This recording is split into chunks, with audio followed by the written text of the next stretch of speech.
Tonsil কি? Tonsil হলো oral ক্যাভিটির পেছনের প্রান্তে অবস্থিত লিম্ফ টিস্যু, যেটা আলজিবের দুদিকে থাকে, যেটা হাঁ করলে দুদিকে দুটি টিস্যু দেখা যায়। এই দুটি টনসিল ছাড়াও মুখগহ্বরের পিছনের পোর্শনে আরো কয়েকটি টনসিল টিস্যু রয়েছে, যা ওই অঞ্চলের চারিদিকে ছড়িয়ে থাকে। যেমন আলজিবের দুদিকে থাকে প্যালাটাইন টনসিল, নাকের পেছনে থাকে নেজোফ্যারিংস টনসিল এবং জিভের নিচে থাকে লিঙ্গুয়াল টনসিল। টনসিলের সমস্যায় ভোগার নির্দিষ্ট কোনো বয়স থাকে না, যে কোনো বয়সে ছোট বড় বৃদ্ধ সবারই হতে পারে। তবে ছোটদের ক্ষেত্রে ভোগান্তিটা একটু বেশি হয় এবং সিচুয়েশনটা একটু জটিল হয়। এবার বলি টনসিলে ইনফেকশন বা টনসিলাইটিস কেন হয়।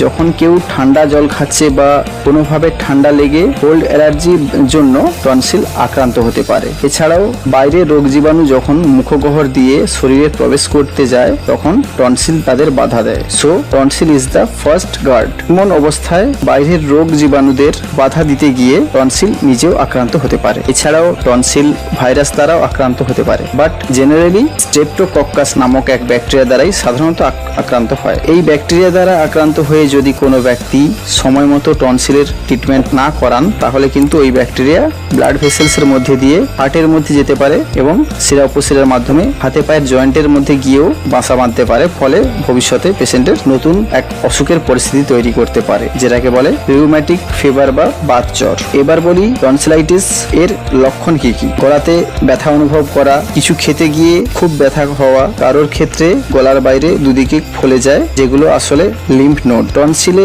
আক্রান্ত হওয়ায় লিম্ফ নোড দুটো ফুলে যায় এবং ধীরে ধীরে ব্যথাটা বাড়তে থাকে, খুব বেশি বেড়ে যায় এবং এতটাই বেড়ে যায় যে পেশেন্ট জল পান করতে পারে না, কারণ প্যালাটাইন টনসিল দুটি এতটাই ফুলে যায় যে খাবার ও জল ভেতরে প্রবেশ করতে বাধা পায়। অনেকের ক্ষেত্রে এই টনসিলগুলিতে সাদা সাদা ছোপ ছোপ এটা দাগ দাগ দেখা যায় বা হোয়াইট প্যাচেস দেখা যায়, এগুলো আসলে টনসিলের স্টোন।